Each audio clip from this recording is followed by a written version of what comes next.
Hey guys, welcome back to another video. You're not supposed to be there. Anyway, in this video I'm going to be showing you how the heck did I create a remote capable LZ out of the EWL-27. At this point, I'm just going to get into it. Taking your LZ off of its mounting bracket, this is an LZV. That is a voltmeter. The V stands for voltmeter. Basically, this tells you how much charge is in the battery. Basically, all we're going to be using is those two heads. And as you can see, I did take the guts out of the unit. The reason why I took the guts out was because they were fried. Unfortunately, same thing with the bulbs. Excuse the dirt in the LZ, but right there is that little screw right there. You want to take that out, and you want to take it out all the way. And there's another one right there, and you're just going to remove both of them. Alright, once you loosen them up all the way, basically all you're going to do is you're just going to pull it out, just like that, and you're going to pull it out until the screw and the mounting bracket thing comes out, not mounting bracket. And then once that comes out and you know it, you're just going to pull out like that. And you can see there's like a little clip in there, and you're just going to pull it out of the clip, and you're going to do that on both sides. After you've taken both of them out, you're just going to pop the eyeball out. There's the eyeball. There's the other eyeball. But in theory, there would be two wires, and essentially you just take out the bulbs and disconnect it, but we'll get into that. After that's done, you basically want to take these little things out as well. They just sort of come out really easily. And there you go, now you have the skeleton of an LZ. Take the bulbs out of the LZ skull, you could say, or eyeball. You just basically, there's those little things right there, you can kind of see them. And you basically just want to stick your fingernail in them and pry them out. Kind of just like this, you just basically pop it out. And once you pull it out, the light bulb should just fall out. Obviously it'd be connected to wires, but those wires broke in my situation. So now you have the bulb and the eye socket thing. So you can do that to both of them, obviously. Okay, after that's done, you're going to want to take the cover off of your EWL-27. So to do that, it's pretty simple. You just want to grab a flathead screwdriver, and you just want to stick it in there. Obviously, it'd be secured to a wall, whatever. Pop that off, and you want to do the same to the other side. Once you've done that to both sides, essentially what you want to do is just lay it on its back, trying not to pop them back in, I mean. And basically, you're just going to pop that out, just like that. As you can see, you do kind of want to pry outwards like that, or inwards, depending on how you look at it. So just undo those little tabs by pushing them in, and then pop that off. There you go. Okay, so this is the inside of your EWL-27. I'll quickly go over everything. So those two screws, as you can see, I have little pigtails on them. I'm going to redo those pigtails. But those are for your remote heads. Alright. These two wires are for your battery, that's expected. These wires over here, you have 4 of them. Obviously, your green is your ground, your white is your neutral, your black is your 120, your red or orange is your 277. This is where the button and self-diagnostic features are. There are some dip switches over here. You can kind of see mine are a little bit fried. Those dip switches is how you choose your wattage. Here's your EWL-27 cover. On the back, you're going to see these little eyeballs. And basically what you want to do is remove those two screws and pop those little metal pieces off. Now that you remove those screws, you just want to pop these out. They should come out easily. However, one of them, when I first did this, did not come out to save my life, but I finally fiddled around with it and got it. And at this point, it wouldn't be a bad idea to just give your unit an overall clean with all the parts and stuff if it's a little bit old or greasy or dirty or whatever. So setting those aside, these are all the parts you're going to be using. The first part that you're going to need is this little thing. And this little thing is just going to go right inside of there. It's basically going to sit right there. As you can see from the other side, that's what it looks like. So it just sort of sits in there. Just like so. The next piece that you want to put in is your eye socket. Okay, you're going to go and insert that in. And then your last piece is going to be this piece. Alright, this piece is just going to basically clip in there, as you can see, like that. And you're basically just going to reinstall your screw. You want to adjust the eyeball. So in this case, you can see where it's overlining each other. So you just want to move the eyeball to the point where it's not interfering with anything. Obviously, you'd want to click that in properly. I'll do that off camera though. Alright, you can see how I did that. It's not screwed in yet, but that's what it'll look like from the other side. That's what it looks like from a different angle. Basically just screw that little screw in right there. Basically what you want to do is insert your screw again and then go and tighten that. Also, fun little fact, the tighter you tighten that screw, the harder it will be to adjust your head. So you can kind of fiddle around with that. I just like to tighten it until it basically doesn't tighten anymore. It makes it a little bit stiffer to move your head. That's okay. Alright, so we're just going to do that process again. We're going to install a little piece with the flat side, or the semi-flat side, facing away from us. Alright, we're going to make that sit in there. So let me it's kind of hard to record and film and do it at the same time. Once that's sat in there nice and well, you just want to slap in your socket, and then obviously your little clamp just sort of goes in there. That's a pretty good example, and you basically just want to tighten that screw. This is what we're looking like at this point. Just the empty eyeball sockets. There is actually like a little foam, almost just like foam padding basically. I believe that's for the 5-watt halogen bulbs.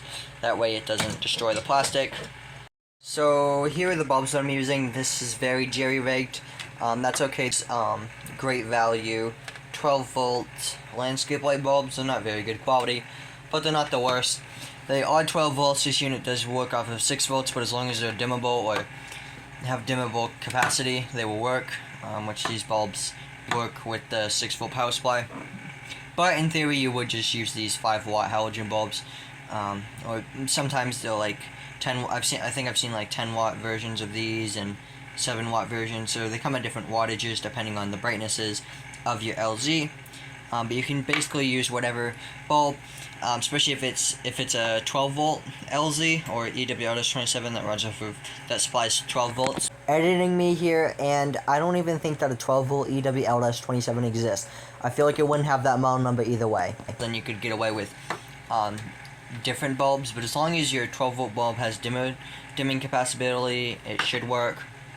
But I would try to just stick with these bulbs. But like I said, they are burnt out, which is unfortunate.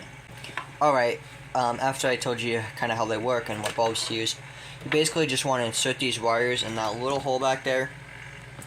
So what I like to do is just twist them together and basically make one solid wire and stick it through. So you've started to fish it through, you basically just want to pull it. And once your bulb is basically there, let me pull it a little bit more. Once your bulb's basically there, you just basically want to shove it in. Alright, and once your bulb is in, you just want to take this little ring, and as you can see, you can kind of move it back and forth, and you just want to get one corner in. Sometimes this can be tricky, it's hard to do with just one hand. Alright, so basically you just want to get one corner in, and then the other one you should just be able, let me get that up against something, you should just be able to pop that in very gently. I haven't had one of those break, but I don't want one to break. They're actually a neat little design on how to like design this unit, or you know, a unit that's similar to this with the LZ series. So pretty cool. I honestly really do like that feature. It makes it easy to swap bulbs. But if you did have the original little porcelain thing that the bulbs, these two prongs would stick into, then you would just basically cut those off of your circuit board, and you could always reattach them at a later date. But like I said, I got this the LZV from a abandoned building, and of course everything was fried, including the bulbs, so that's unfortunate, but I still do have the body and the heads, so that works. But the little porcelain things, they broke in my case. You can buy new ones. I should buy new ones, but I basically found a way to jerry-rig this up with just some wire and electrical tape, so yeah. Good time to hook up your bulbs to just a simple battery, just to make sure that they work. You don't want to get this far and then figure out your bulbs don't work or your connections don't work. So just go and give it a quick test. It doesn't hurt. So yeah. As I previously mentioned at the beginning of the video, these little pigtails that I made are too stiff. They're number 14, and they're just honestly too stiff, so I'm just going to throw those away. And I just cut off a small piece of extension cord. This is probably like a, I don't know, 1.5 or 1.1 of an extension cord. So I'm just going to strip the wires and take out the black and the white. So yeah. See, as you can see, I took the wires out. It looks a little bit almost like MC cable would be, except it wouldn't have this white stupid stuff around it. Anyway, there's your wires. I'm just going to take the black and the white out of it, so yeah. As you can see, I went ahead and stripped those. Now you're just going to twist them together, make a little hoop with them. 5 seconds ago I just said I'm twist them together, but I meant just twist the strands, so that way it's one solid wire, and then you're just going to bend a loop. I bent little square hoops, and now you basically want to make it go as the hoop is going clockwise, as the screw rotates clockwise and counterclockwise to loosen it. So just make sure your hoop is facing in the direction that you tighten the screw. So in this case, obviously clockwise because it's not reverse thread. As you can see, I got it going around the screw in a clockwise manner, and you just basically want to tighten that down. And these are really high quality screws. I think they might be made out of brass. As you can see, I didn't get that perfect, but you get the gesture. You just basically put it in and screw it in counterclockwise side. Yeah. As you can see now, I have beautiful connections. You want to make sure that none of those frays are touching any of the closed circuitry. So yeah, just one thing to keep in mind. Also, polarity doesn't matter, as far as I know. You could have the black on the left or the black on the right. Doesn't really matter. You could have 2 blacks, 2 whites, 2 reds, whatever. A black and a red, a black and a purple. Doesn't matter what colors you use, as long as you get little pigtails on there. If your wires were long enough coming out of the wall, you could just directly wire them to that. But I like using pigtails with these stranded wires. If you wanted to, you could just take these, take the positive and negative, and essentially just hook it up to your basically remote heads, or basically just the body of the LZ. So yeah, pretty interesting. But obviously I'm going to be hooking up remote heads to this, and this is going to be acting like a remote head, even though it's really not remote. It's just 2 heads built onto the body frame, whatever. So yeah, let's get this thing installed. Alrighty, so at this point we can go ahead and install the LZ or the EWL-27 with the LZ heads, whatever, it doesn't matter. So first you want to identify your wires. Those are HOTS, or power coming in, as 120, and this is going to be a power coming out as 6 or 12 volts DC. Don't mind my sister, and these are the 2 grounded together. As you can see, there's no back box because this basically has a back box built in. I'm just going to remove these screws with my hands because they're just in the drywall. It's not the best setup ever, but it works. I don't recommend working live, but whenever I am, make sure your wire nuts are on relatively nice. And then I usually feed my HOTS through first because they have the wire nuts on them. They're going to be the hottest ones to feed through. And once you feed those through, you want to go and feed your remote head wires. I'm just going to do this off camera to make it easier. Alright, so once you got all your wires through your junction box, aka the LZ, EWL-27, whatever, I'm getting confused with my terminology. You basically just want to screw it in. In my case, there's a stud right here, which works out my favorite, and then there's also just a hole right here for the screw to go in. So yeah, I'll do this off camera as well. Alright, so to make my life easier, I'm going to be wiring up these pigtails to those just because it's not stranded and they're not very long. So I'm just going to hook these up to those and connect all the wires together. Alright, so after a momentary break of someone intentionally dropping literally every single wire nut, screw that I could possibly have, throwing it all over the living room. So that's wonderful, but anyway, as far as the battery goes, we just want to basically put it there. That's where it's going to go, and there's this little thing right here. It's part of the Velcro strap that keeps the batteries in place. You want to tuck all your wires as far back as they go. The strandeds aren't that big of a deal, but whatever. Alright, we just want to basically put a battery there, and you want to feed the battery strap through that little loop right there. And then obviously it has a nice Velcro system, so you can put it there. You can put the unit upside down if you wanted to. Now, of course, the wires for the battery polarity doesn't necessarily matter. Obviously, you want to make sure you have a new battery, or a battery that's like less than 4 years old. Anything over 4 years old is like prone to not working. Also, one thing is your red wire. You always want to cap that. You never want to leave that exposed because that is either 277 or 120. And if you touch that to ground, obviously you're going to trip the breaker. Touch it to neutral, trip the breaker. If you touch it to any of the circuitry, you could potentially start a fire or ruin the device. So make sure you go and cap that off with, I just use electrical tape. Just cut it flat and put a little piece of electrical tape on it. Now in theory, I'm going to click this button. Both the heads should come on. Let's go ahead and test that theory. As you can see, it does work. And just touch it again to disable the test. You want to make sure, like, see this little orange wire, that will really get you.